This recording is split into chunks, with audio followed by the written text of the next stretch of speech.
Are we live? I think we're live. Hello and welcome to Bitstarter launch number 5.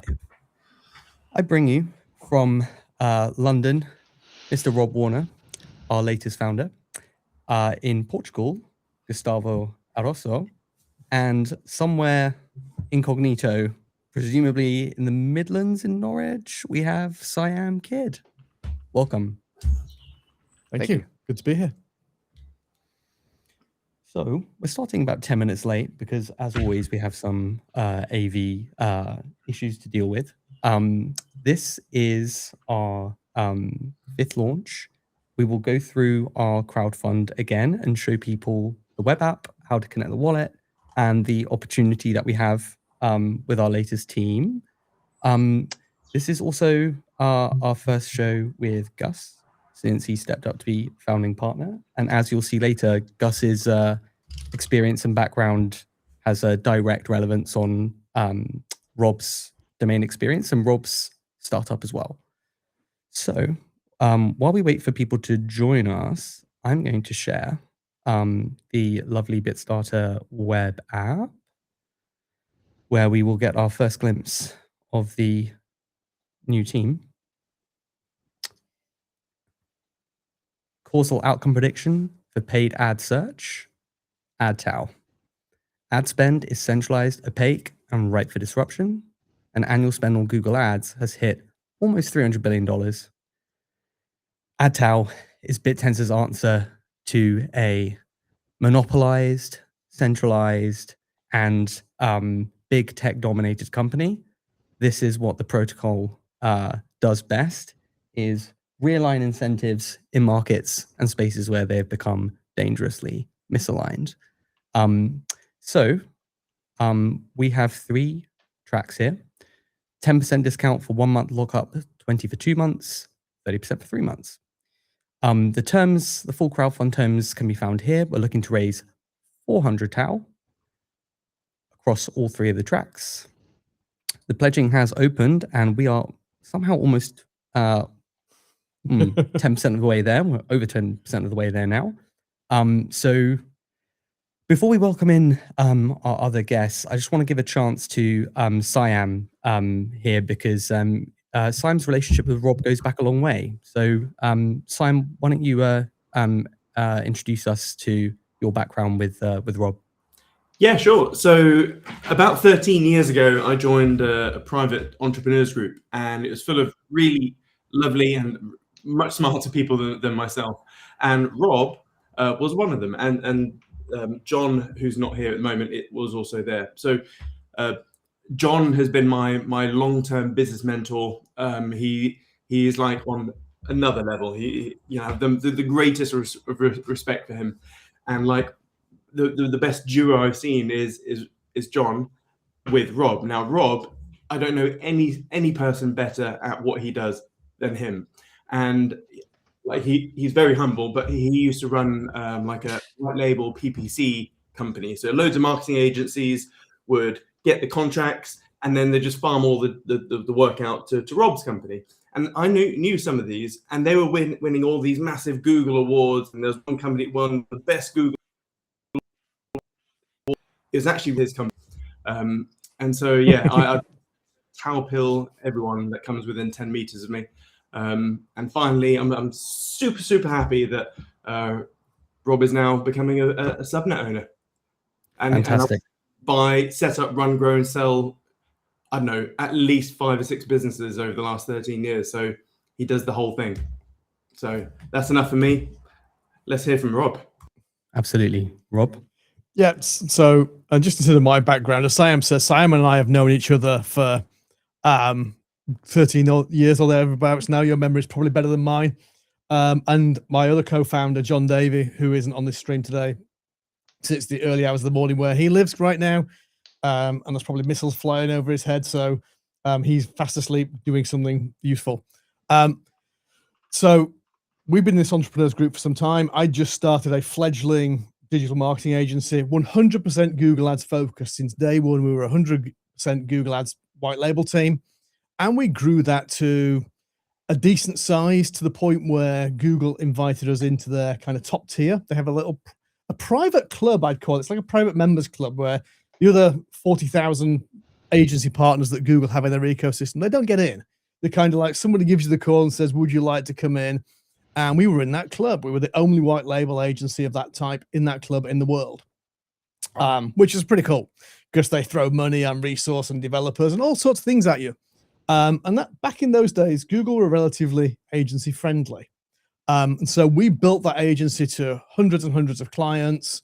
Ultimately, John and I sold it in 2021 because we wanted to build tech for agencies because we saw problems in the agency space. And I've often described myself as a 5-year-old boy trapped in the body of a 50-year-old man. I kind of don't know why. If something doesn't work, I want to know why. Why doesn't that work? Why is that way? Why can't we fix it? And my usual answer is, if I can't find a satisfactory answer, screw it, let's build it. And so we build things and we solve problems that should have been solved by somebody else a long time ago, but for whatever reason weren't. So we built our first Google Ads SaaS starting in 2021, and we grew that to 7 figures. We grew it to $1 million revenue, and we sold it because it was part of the solution we wanted. It wasn't everything we wanted. And so that, I guess, brings us to where we are today, and that we see a huge opportunity that we're really well positioned to take. I thought, right, when Siam explained to me what Bittensor was, it's like, hang on a minute, these two things fit together really, really well. We need to get on with this. So that's why we're here today, guys. Wonderful. If you don't like something, build it better. I think Bittensor is going to love you. Oh, just fix the damn thing, build it. Right? You've got to. And when we first met, what struck me was that energy, that mindset of a true engineer's mindset of, let's find out why it doesn't work. Let's break it down into its constituent components and rebuild it again. What amazed me, though, was how recently you've been introduced to Bittensor. Really, is it right since December? December. So I think the short version of how I found about Bittensor was that same mastermind group that Siam mentioned a few minutes ago. He and I still go. We go once a month. Well, theoretically once a month. More like it's a Christmas meeting. And it was a big lunch in a fancy restaurant, not a million miles away from here. And Siam and I walked in about 5 minutes apart and sat down opposite the table. And Siam said, "Hey, Rob, what are you doing now?" Well, this is what we're doing. We've sold that. We built this. That sounds cool. What are you doing, Siam? Well, I'm doing this. Oh, these two need to meet. And so over a bottle of wine over lunch, or maybe two, we came up with the fledgling plan. Siam explained to me what Bittensor was, and I spent my last 3 months with my head buried deep in this universe, ready to be here today, because it's what a cool place to be. You have, because the other thing that surprised me was how much work you've put into creating one of the most thoughtful scoring rubrics, one of the most thoughtful anti-gaming policies, a very, very comprehensive draft code corpus. I think 7,000 lines.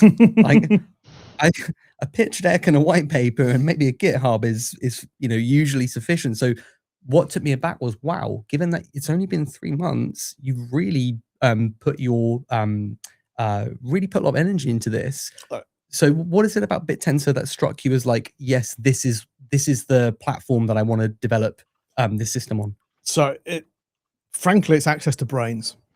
It's access to smart people that otherwise I wouldn't be able to find, connect with, or even if you ever have any difficult problems to solve, and if you've got difficult mathematical product problems, things that you want to solve where nobody's really built an answer for it. And don't get me wrong, I build lots of things, but when we start reaching advanced maths and probability and statistics, I tap out at that point. At that stage, we know what we want to achieve, but the how we don't know. And if you go through a traditional route and you start bringing on universities and you start working with professors, you'll take forever. They don't think at entrepreneur speed. They don't act at business speed.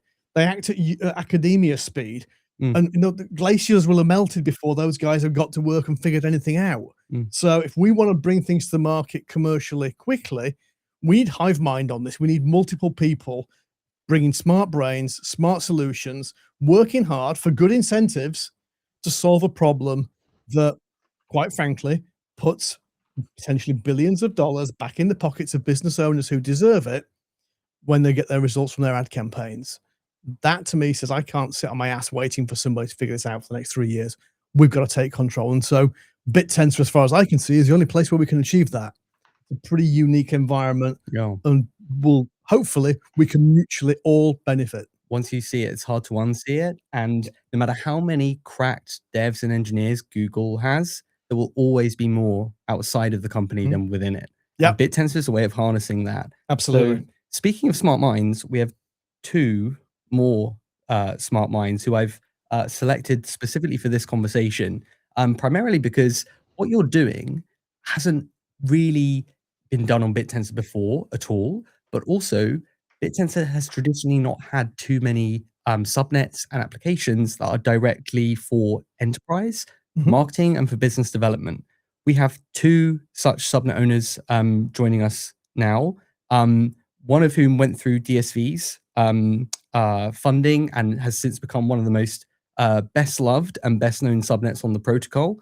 And the other has built from the ground up a decentralized real estate empire to challenge another centralized incumbent, not exactly a Google, but real estate, especially in the United States, is one of the most centralized and fixed industries. So in those 2 contexts, we can get a broader view of how you can follow in their footsteps and build something for enterprise on Bittensor.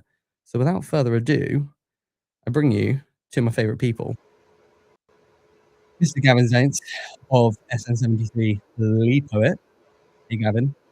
Hello, 71, but we're close enough. I've written 73 on a yeah, lot of marketing. I just saw the article and I appreciate it. But 73 is mega hash, man. Yeah. That's just weak. Close. Lead poet, 71. Here's Gavin. And 46, the one and only Sebi Rubino. Hello, hello. Thanks for having me here, guys. And I'm pumped to learn more.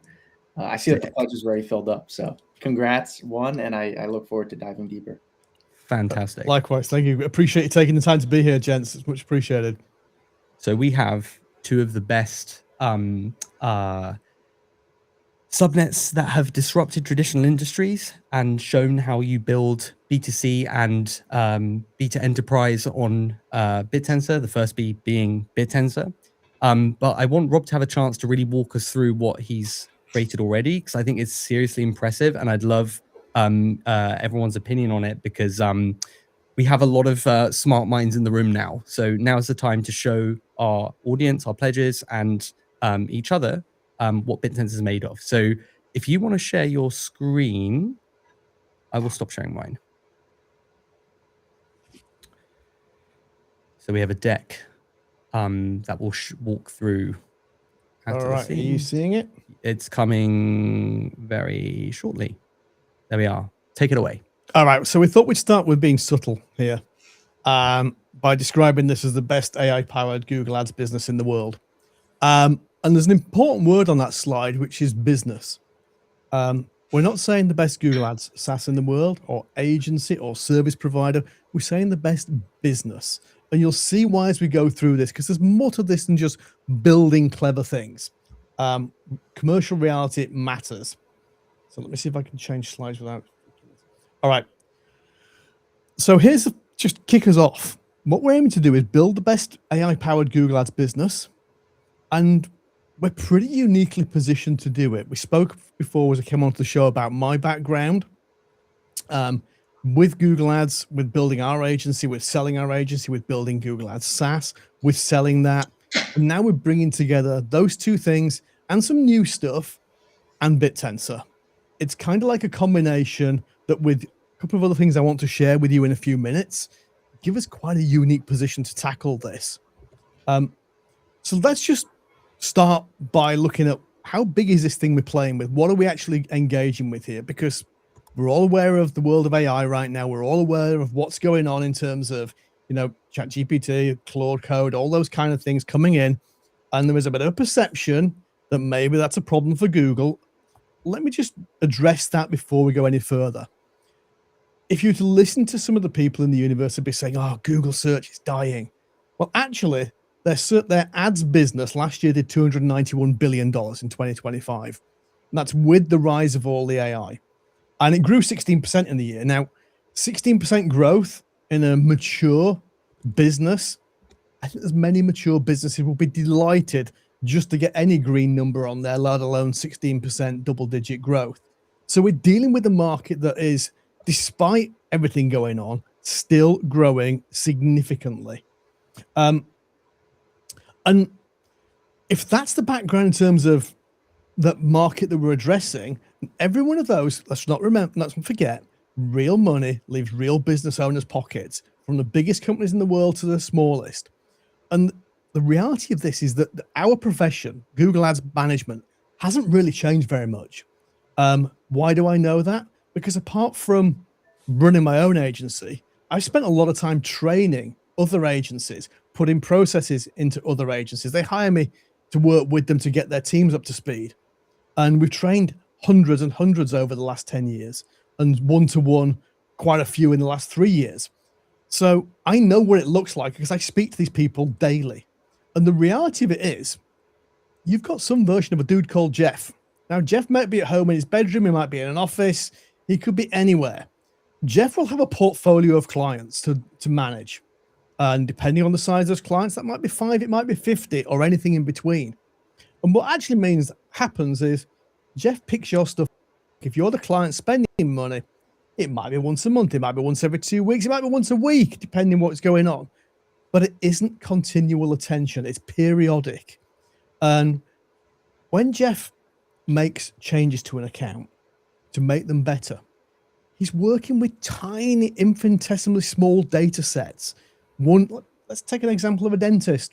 Dentist spending $2,500 a month, for example. They've probably bought 100 clicks.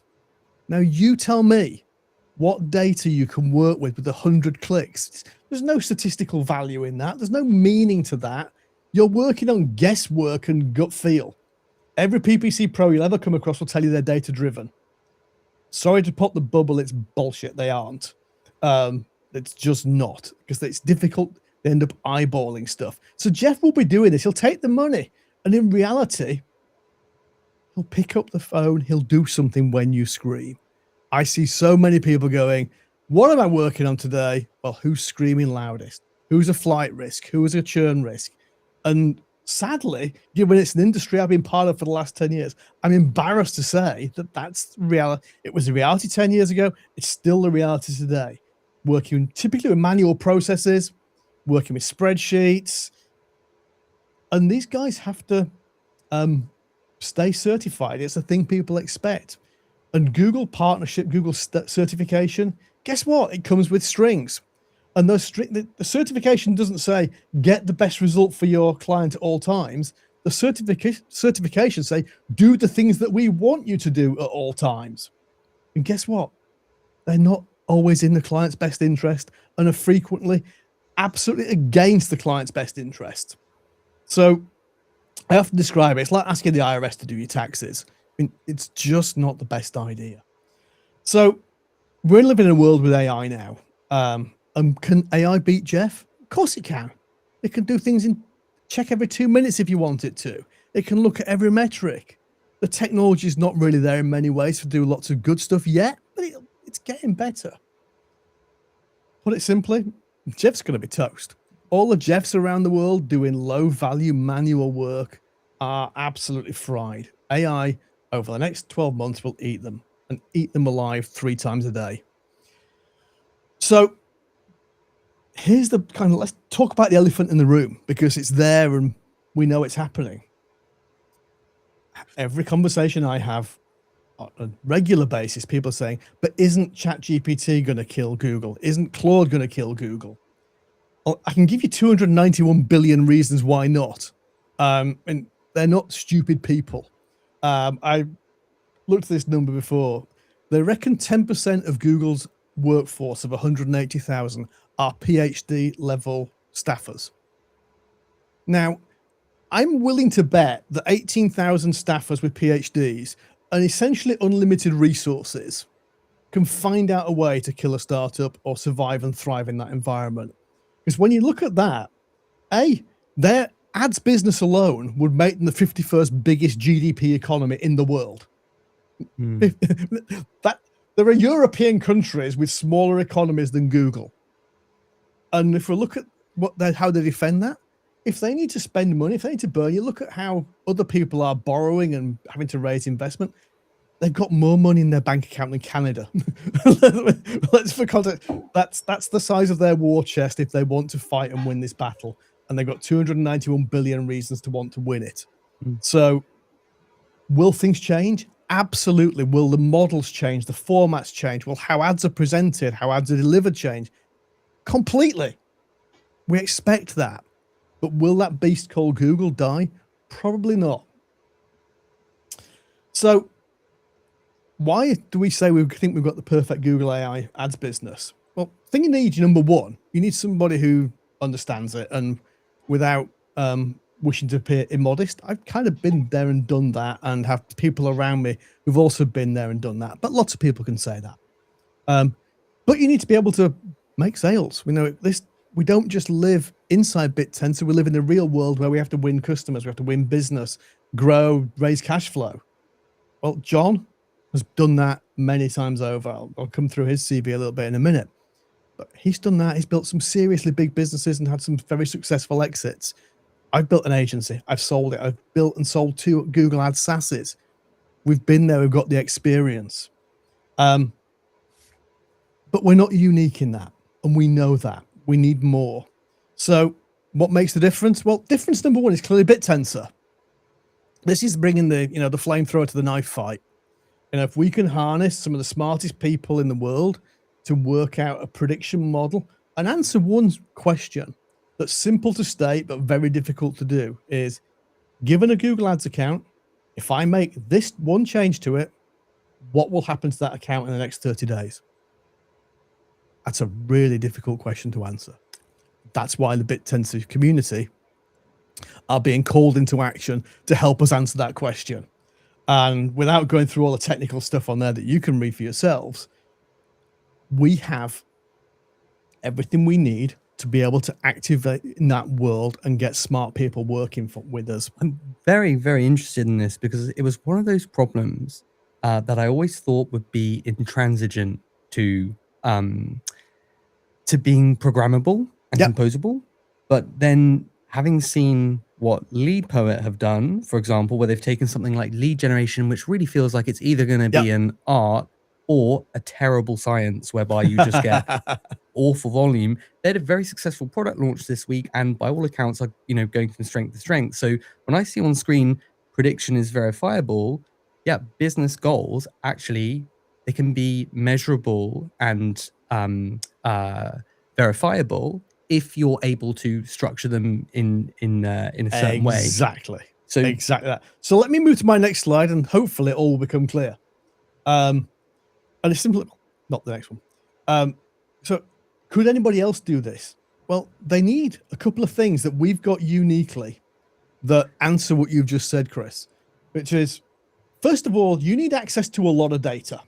Most agency people are seeing maybe 100 accounts in their lifetime, tiny small numbers. We've already got direct API and data access to over 20,000 Google Ads accounts, and they're all their historical data. So we're starting with access to a data set that takes years to build up. You can't just go, hey, could you have your Google Ads account access, please? Getting 20,000 account access, unless you're doing some kind of weird hack, is a time-consuming exercise that we've built up over a long period of time. So that's the first level. But somebody, if they put enough time and effort, could build that. But it's going to take them a long while. What we've then done is we've started codifying and decomposing and destructuring that data to build comparability across accounts, which Google accounts are not designed for comparability. We've built them into comparable data sets. We've broken them down into named archetypes with a diagnostic taxonomy. So we know the structure and the shape of accounts and their data points at any given point in time. And we also have a history of changes made and results achieved. So at any time we can say, this is a starting position of an account and all its data points. These are the changes made to it over a period, and this was the outcomes achieved. So we have the before, the during, and the after, and we have it at scale in a structured format. Now, I think the expression is that's been a shit ton of work to get to that point. That doesn't just happen by accident. So for anybody to get to that point and deconstruct it in the way that we have done it's going to take them a long, long time to get there. So hence, we've taken something that people treat as an eyeball level problem and turned it into a data science problem that we can model and build. You didn't just describe a moat. You just described the Mariana Trench of moats. Because when someone says, I want to start this sort of business on Bittensor, yeah, what about the data set? Is it structured? Is it comparable? That is my favorite slide in the entire thing. It's an absolute home run. It's funny. I saw somebody on the way here someone going, I've built my Google Ads on OpenClaw, and they'd open sourced their repo, and I read it on the train. It was like, oh, good luck. Yeah. Oh, good luck. So anyway, so essentially, we're a prediction forecasting subnet. The forecasting just happens to be Google Ads. That's for anybody on this call who's miner or thinking about mining.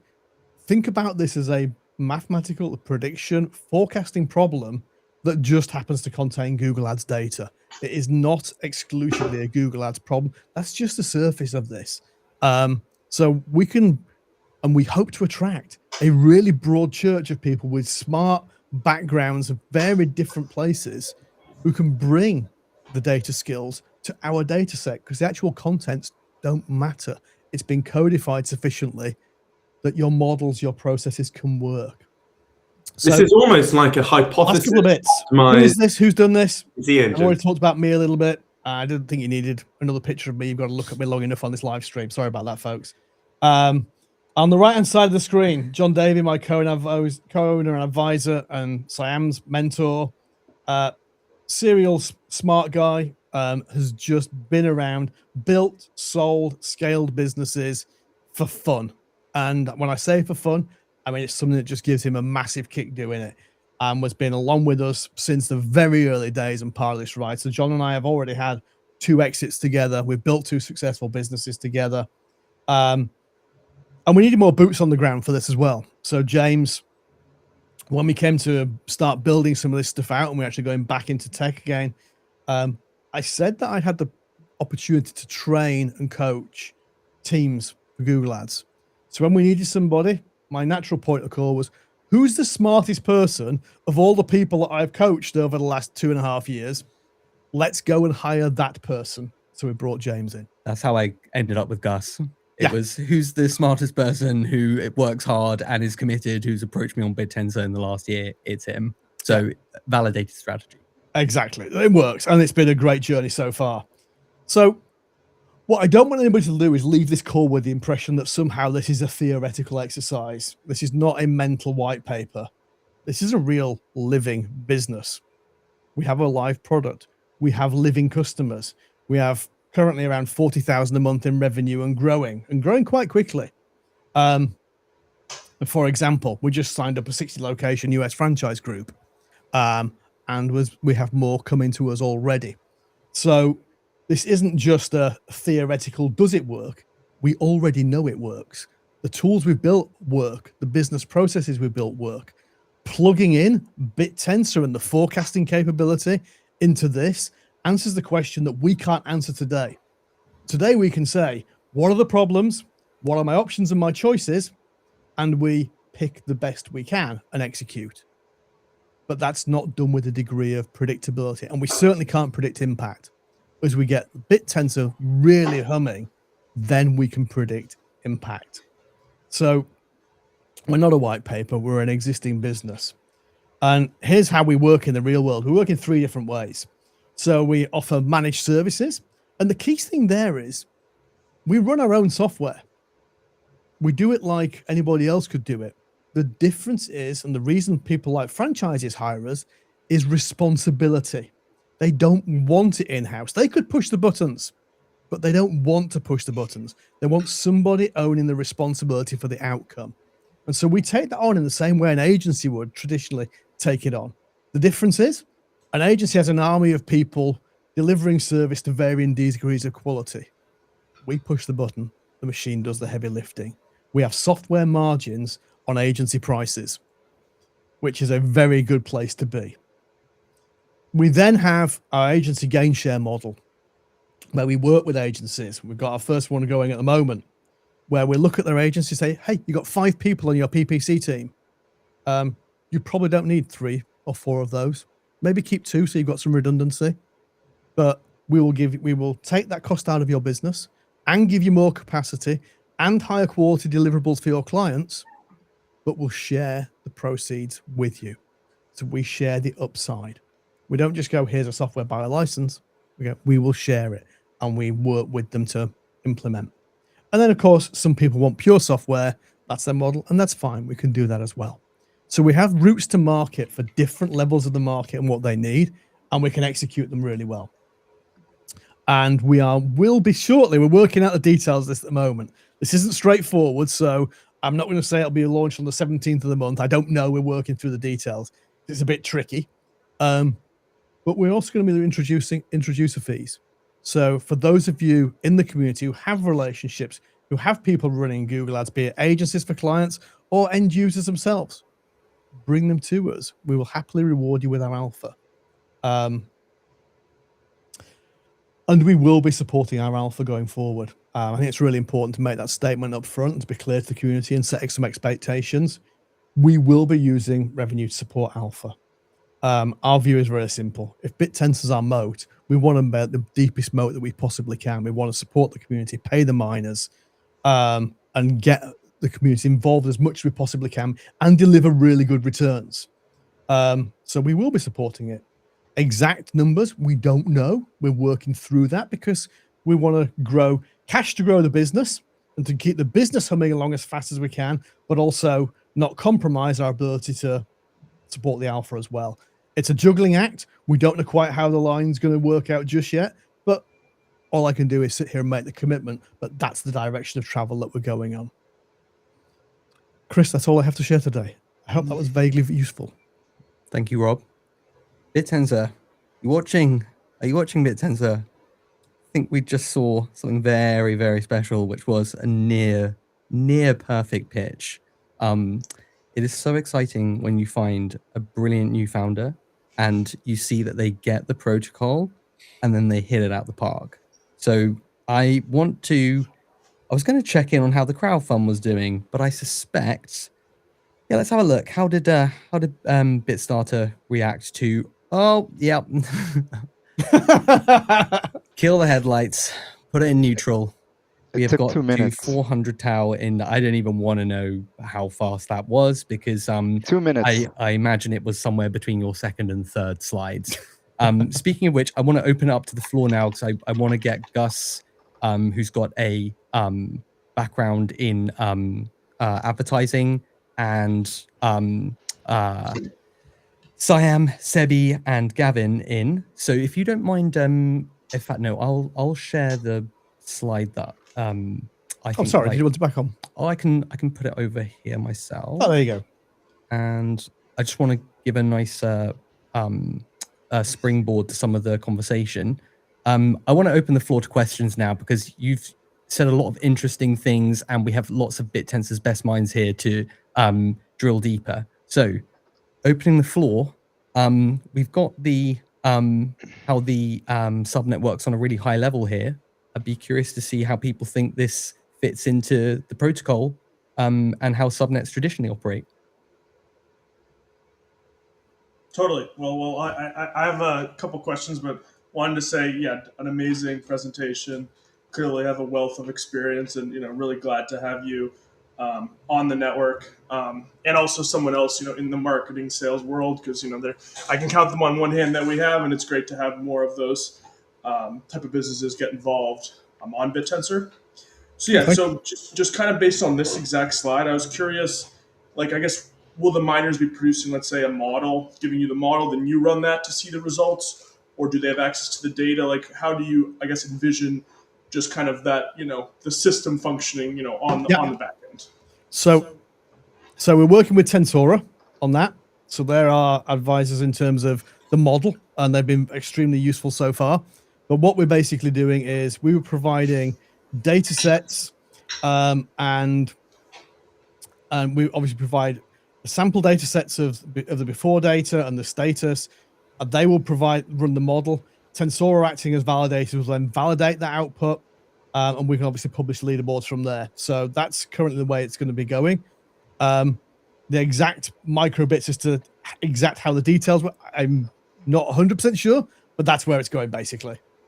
No, that's we sweet. wanted And I those was guys kind of involved. thinking of that. We want to make sure we've got a really good measurement, but it will all be real, live, cohorted data that we can refresh on a routine basis. So one of the things I want to make sure is that people always have new data sets to work with over periods of time, because Google Ads is not it's not like a physics problem. Solve physics, it stays solved. Google Ads doesn't. Unfortunately, those 18,000 people doing clever stuff will mean that our process and our solution is valid with a shelf life. And so we have to keep constantly evolving and driving that solution. Yeah, I think that what interested me when I was doing the assessment of your technical documentation, it's like miners being challenged to map out PPC interventions. Yep. So given the current state of an advertising account and a bundle of actions, correct, predict outcomes over the next 7, 14, 28 days, yep, including metric deltas and how they cascade effects through the account hierarchy, and therefore, will the business goals be hit? So it's a very interesting problem because, as you say, you've got to keep refreshing the data. Otherwise, you're overfitting to a limited repository. So, Gavin, I don't know the extent to which that answers your question, but yeah, I certainly think it's a very interesting, very promising design. Yeah, no, definitely fully answered the question, and yeah, definitely really excited to see it in action, and after you deploy it, definitely we'll be monitoring it, and also obviously glad to, it sounds like you already have this business going, glad to help, with you, connecting you with customers, as that is kind of our specialty, and we'd also love to use you as well as we now start to focus on our outbound journey. There's definitely an interesting synergy that we could have. Can I actually comment to that as well? Yeah, of course. So Gavin, thank you, and I appreciate it. And definitely a synergy here that I think I was really pleased when Chris said you were coming on the call, because it's like, okay, we need to have a conversation anyway. But I think one of the things that is interesting in the Google Ads sphere that makes the problem more challenging, more interesting, but also is if you take any situation, there is even if you've got one problem you want to solve in an account, there are multiple ways you can solve it. But some of them are complementary, some of them are contradictory. So not only are you choosing a choice, you're effectively choosing which is the compatible basket of solutions with the highest level of impact that I can implement. The way I tend to think of it is very much like, it's like a blood test result, isn't it? A blood test result in isolation is just a number. It has no knowledge of history. It has no knowledge of how to solve a blood test, how to solve your health, or if you even have a health problem to solve. Our view is very similar. We take data points, we enrich them with a ton of context about the account, and then we evaluate a basket of options that outcome from that. And that's how this works in our universe. But it's a really fun space to be in. Yeah. I wanted to ask Gavin, because Gavin released a product this week, and to my mind, it's one of the most successful and one of the most effective product launches I've seen on Bittensor, in that Gavin managed to do what very few subnets have ever done, which is to pitch the subnet's proposition in a way that's direct, clear, and you instantly get it, no matter whether you're in the protocol or beyond it. And it doesn't dumb it down. It makes it very, very effective. So, Gavin, what advice would you give to someone who's going to build a subnet with a view to a kind of B2B product in a B2C style marketplace? Yeah, totally.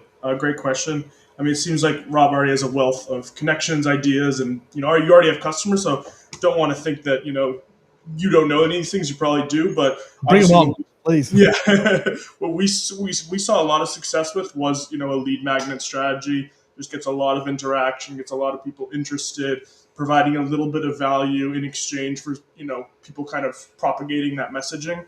that was really successful for us. Could definitely see that also being quite valuable for you as you maybe roll out a new feature, as you have some statistics as you get over time of like, yeah, if you use us, we're X% better because we're using Bittensor, because we're channeling this global contributor network. So I think that could be really compelling and interesting for you guys to explore, and obviously would be glad to help you cook that up when it comes time. Yeah, can I just comment on that, because you always just jump in for a second. So Gavin, one of the things we've already in fact the data's running it while we're sitting in this room right now, where in our system Google has something called placements, and a placement is simply somewhere that you show an ad that is not Google search. It could be YouTube, it could be CNN.com, it could be anywhere, and they've increasingly added these placements into their ecosystem. So part of our model, we've collected so far about 35 million unique placements and their stats, which is a data set I don't know anybody else that's got anything like that. Now, what that allows us to do, to your lead magnet comment, is a lot of those things are garbage, really, really poor quality domains that will just eat your budget and spam the hell out of you. Awful stuff. Obviously, not in Google's interest to get rid of that stuff, because bots spend money, other people's money, really well. I don't know if you know that, but bots are really good at spending money just for fun of it.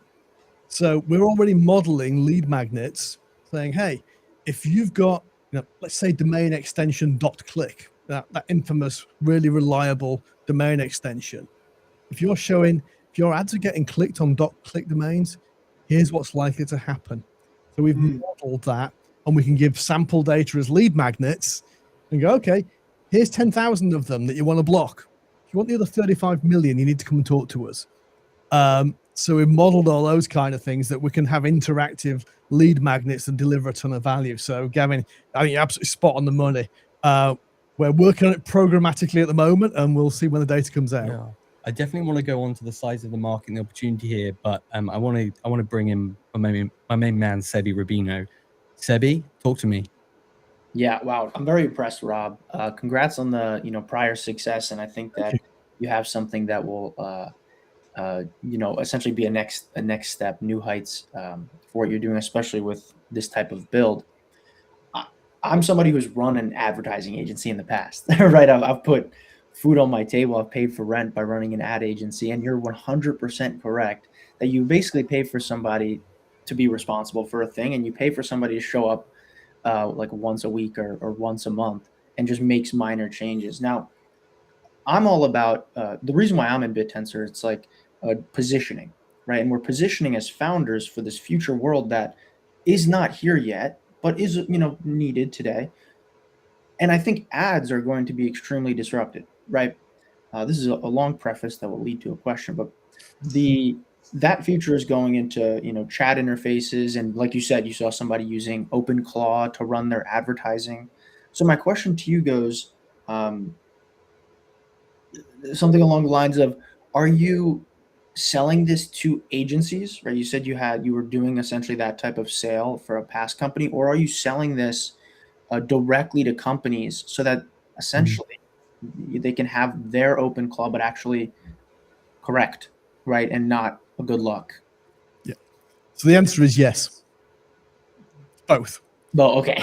Okay, both. It depends on the who, doesn't it? I mean, I think at this stage, should Joe the plumber, who once a month turns his Google ads on and has a look at it, use our tool? Probably not. For no other reason than we probably don't want to have to answer support questions at this point. Should an agency who's got an opportunity to massively reduce their headcount and their overhead cost use it? Absolutely. But equally, that we've focused a lot of effort on franchises. So why do we focus on franchises? Really simple. We make one win, we get 60 accounts or 100 accounts or whatever at once. So by making one win, we make massive sales and we scale very quickly with it. But they're ideal because they don't want the responsibility. And I think we're looking for those clients who don't want the responsibility of running it themselves at this time. If you've got a big in-house marketing team, we absolutely can run it for those, and we can take care of them as well. But in terms of focusing where our outbound effort goes, Our outbound effort goes into franchises and agencies. I'm fortunate enough, I've white labeled thousands of agencies in the past.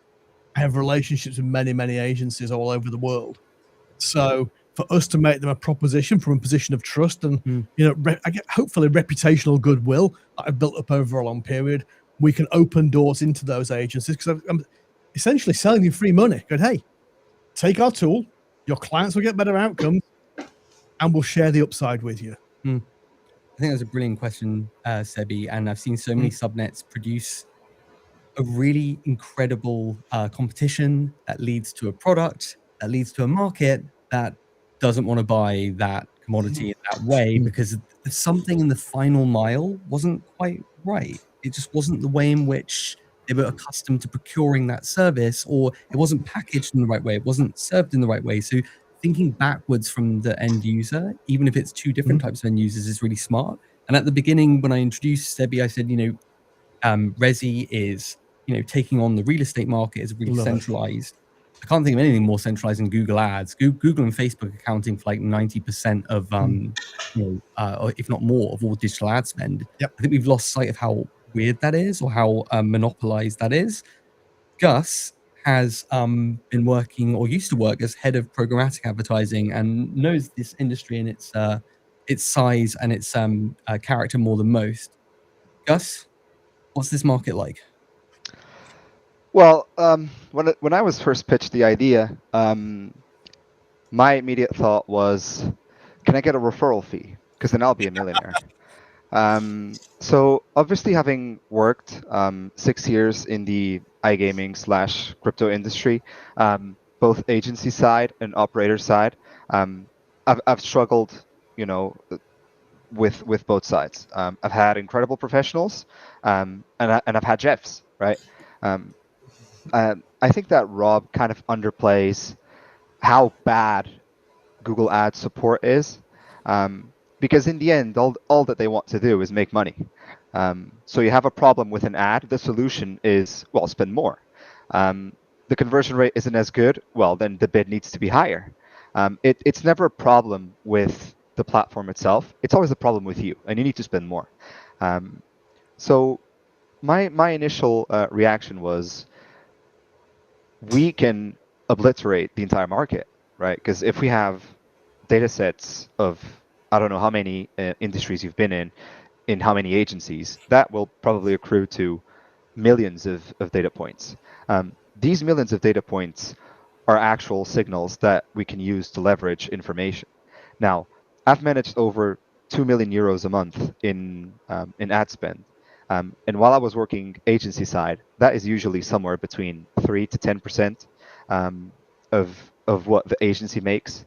So, for every million, we could be making 30 to 100K. And I can guarantee you that AdTAO will run ads significantly better than I have ever done, and than what I've seen others do. So I really think, correct me if I'm wrong, Rob, but not only can we run the ads itself, but we can also sell data sets to operators that have in-house data warehouses, so that they can keep all the data. And then, if they want to run different attribution models, if they want to run different types of ads, we can do all of this, right? So we can attack multiple industries. Of course, can I? So, Gus, a couple of thoughts that I think are you made me smile actually a couple of ways. So, number one, can we sell data sets? We could do better than that. We could probably sell API data access. Our system is entirely built that way already, so that's no hardship for us to allow in-house teams access to some of those things. One of our rules is really clear. We will never ever give LLMs direct access to our data set.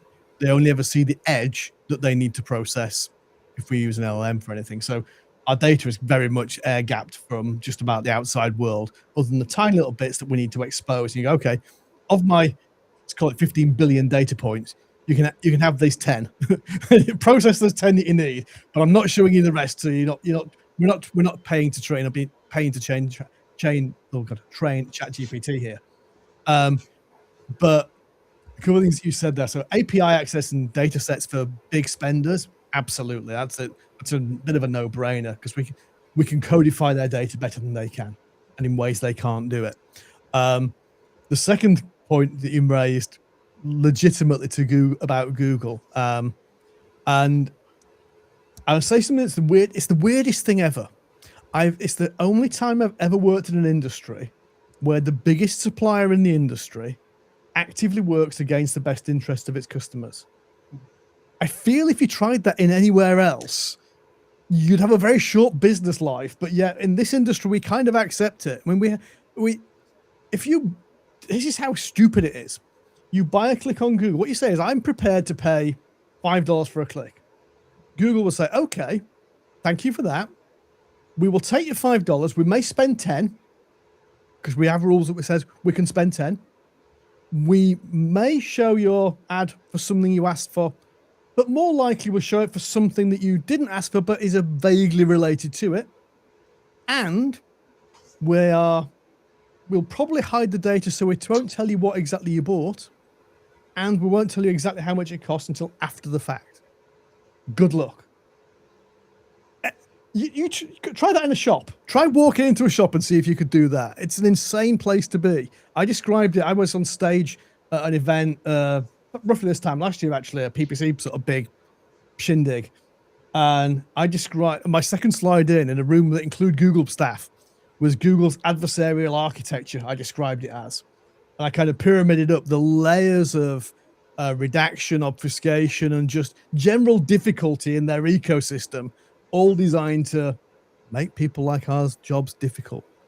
Now, thankfully, it doesn't matter how difficult to make it for humans. If we put our tools in place, we kind of go around that. So the only industry I think that's comparably mistreats its customers is real estate, especially here in the UK. I think it's slightly better in the US because in the US, you get someone on your side. In the UK, you are just shafted. So again, I want to bring in Sebi because I think there are some similarities when you're attacking kind of centralized business. But what I'm curious about is how do you go about accessing a market that's dominated by a single player? Zillow in the US account for a huge amount of real estate listings and viewings.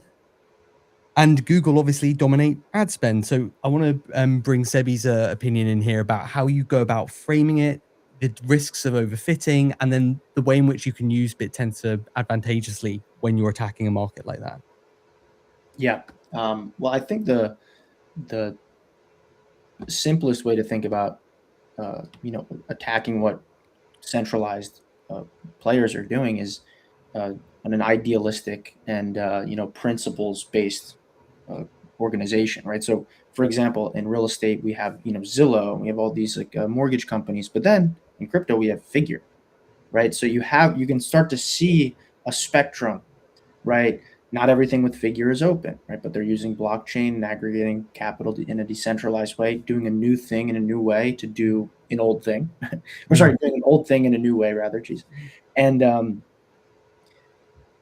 I think that's happening here with AdTAO, where there's like this old way of doing it, the Jeff route, but then you can go agentic, and it also plays into that future I was talking about before, which is like agents can run ads, and that agent could be responsible, right? So maybe agencies go down, but the same amount of ad bots go up.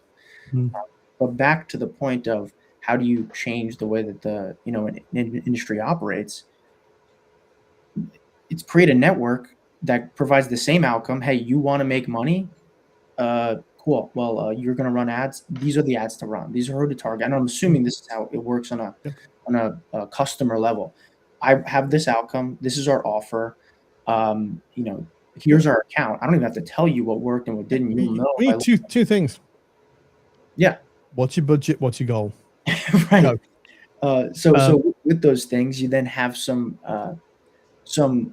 basically automation to play into, right? The whole Google stack or the Google service stack is completely destroyed, right? You have everybody who's incentivized to make you spend more money, right? Even to the agencies that don't know it. So I'm excited to see this happen. I think that you're on a perfect track to really disrupt like what Gavin's doing against like the Apollos and even like sales navigators in the space. It's make something for the future world, but also gives the outcome in the meantime. So kudos. And that's a really interesting perspective. It is about stepping into the future we can envisage a world where people can access our data through other bots and things. So it isn't always going to be human to human. I have a really simple view of how I measure success in terms of one of the things I really care about is that our product reaches a level where if you are an individual responsible as a human or a bot for that matter, managing Google Ads clients, you are being irresponsible and reckless and not working your client's best interests if you don't use it. That's the level of ubiquity I want to get to in the market.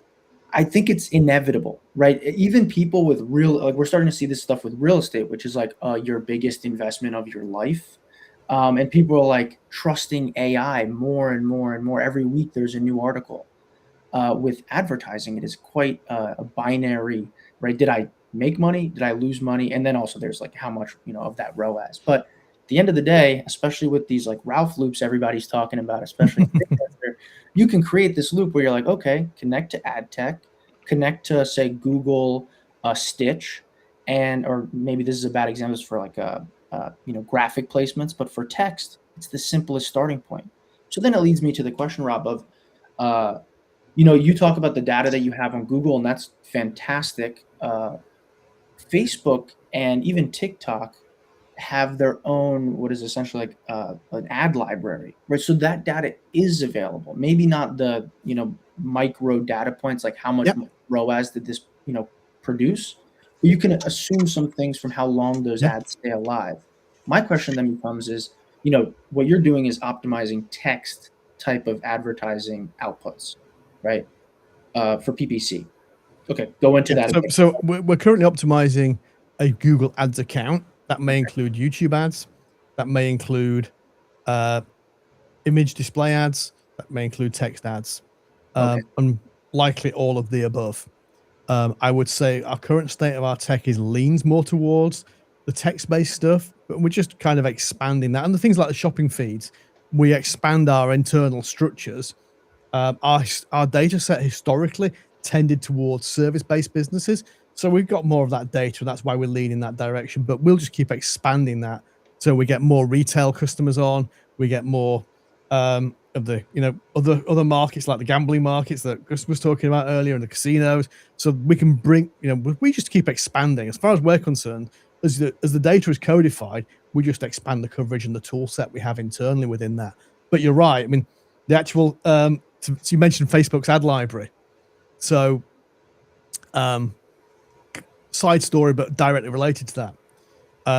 I wanted to spy on other Google Ads advertisers so I could work out what times of day they were turning their ads off, which postcodes they were missing, which devices they were missing, which keyword, but tried all the tools in the market and they were crap. So I built one. And we sold that tool in 2024. That was exactly what I built for that reason. Ad library came out halfway through that process. The Google Ads library, they've got the same as Facebook, but it doesn't have the depth of coverage that we were able to get. They couldn't say this person stops at 6 o'clock. So we were doing lots of language processing and AI type stuff with that as well. So it's kind of like a path that we've been down that we're now just able to get far more granular. But Sebi, to your point, there's no reason why in the future the model we've built here, the natural place to take it next, and most likely to have an integration with someone like ChatGPT is Microsoft. We have Microsoft ads and Google ads are near identical, except Microsoft ads are a bit clunkier, a bit dumber, and a lot smaller. But it's exactly the same principles. So data models we've built here will almost certainly translate into that ecosystem with a very high degree. Which will be interesting. Facebook's got its own, and TikTok got their own different characteristics. But once the models are there and they exist, it's an application of data. You need data and an application update. Damn. Wow. I mean, have we found a top 20 subnet, or have we found a top 10 subnet? That's the only question. Seriously? Yeah, I'm afraid so. There must be some good people then. We only have the studio for another 20 minutes. I know, Gavin, you've got a hard stop at 1:30, so I just want to give a chance for you guys. Are there any final questions? And if not, do you have any advice from what you guys have learned building subnet 46 and subnet 71 for someone like Rob, who's fresh-faced and rosy-cheeked and is about to step into a world of pain running a subnet. So, yeah, any pieces of advice for from what you've learned, or any final questions before we wrap up? Yeah, totally. I just wanted to touch on one thing that you presented. It's not as much of a question, then I'll kind of give you just some experience from the subnet owner perspective. In terms of like your idea of the data moat and that being so valuable, I think, you know, as we see more AI and products become commoditized, I think that is like like one of the final edges. It's the data moat that you have and your distribution, and obviously the nature of your business. You're able to self-distribute, you know, similar to our business. So then the real key is, are you collecting that data? Are you storing that data? Do you have that moat where, yeah, ChatGPT doesn't have that data, Claude doesn't have that data? That is like so valuable. And I just wanted to, you know, quickly touch on that, because like that's totally our thesis as well, is capturing all that data is what creates this value loop of being able to provide higher quality results. You get more volume, and then you just keep getting better results, more volume, better results, more volume, and then you're the king of the hill. Yeah, I've long believed that the future of tech companies in the world of AI is you need unique proprietary data that nobody else has, and an ability to process it in a uniquely valuable way. If you have those two things and you can combine it with distribution, you're in a really good spot. If you've got regulation, even better, but we haven't got that.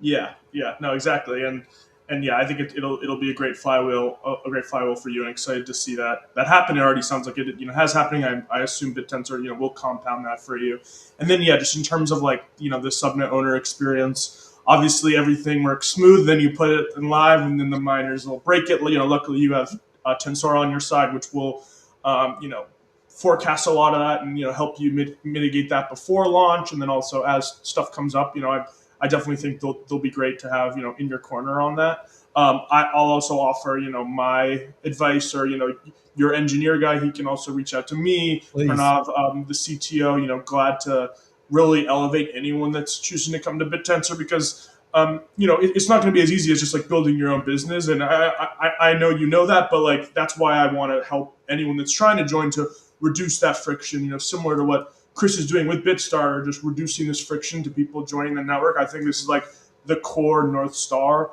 of what will make the network valuable and make the network, you know, have a moat in itself. And I just want to say, you know, I'm sure, you know, I'll get your information from Siam or Chris, and you can ping me whenever. Connect us with the engineer. Definitely glad to help you on your journey on the network. I'm well aware. I know an awful lot about one thing. I know a very little relative to you guys about how this ecosystem works. I want to thrive and survive in it, but I'm sure there's battle scars that I need to pick up along the way of that. It's never a straight line, is it? So if you're willing to provide any help at all, Gavin, and anybody else in the court, I will chew your arm off, and you may regret making the offer, but thank you. No, absolutely. Sebi, thanks for the kind words, Gavin. Sebi went through more than most to build up 46. Went through a hell of a lot with like hostile wallets holding a lot of the alpha, and then basically having to fight a civil war to win over his own subnet, and then turning it into one of the best best respected, but also one of the best represented subnets around through regular communications. Yesterday, Sebi was doing an AMA on the Nerds channel while I was mucking around, recording my screen, laughing my head off at Jensen Huang videos. Sebi was in the Nerds trying to explain repeatedly how the subnet works, the changes he's making, and so on, just as Gavin was recording one of the best product videos earlier this week. So as well as having two people who've, you know, built subnets very successfully very recently, we've also got two people who are really, really good at communicating how subnets work. And I think we've just found a third in you. So I think like connectivity between you guys could be really, really profitable. Fantastic. I look forward to it. Yeah, to give you a little bit of a closing statement, and to that point, Chris, you know, Gavin, great job on that product launch. I think we can all take a page out of his book for that exactly. So I would suggest, you know, on the communications of communications, look at that for sure. But also note that Bittensor is a lot different than what you've done in the past, which I have some insight to, which is I'm assuming your Google agents or Google ad agencies or any agency softwares that you built in the past did not have a token associated to them. Correct. Right. So that's kind of odd. The best part and the most time consuming part is actually taking the time to connect with your token holder. Right. At the end of the day, these are your investors. Mhm. And I think that if you're doing, you got to get in the nerds chat, right? If you're a subnet owner, you got to get with the nerds, get into the chats, go into nerds, DTAO, subnet summer. I saw Alchemist in here, so set up an AMA in there. But you have to always be, and it's not like let me always be shilling or hyping. No, share what you're building. Right? There's a lot of exciting stuff, like even the micro changes you make as a subnet founder. Like we just had Ridges talk about some like micro detail and like how the validator process works, right? And that excites people. That right, we're building a decentralized network, and that inherently means that everybody has a role to play.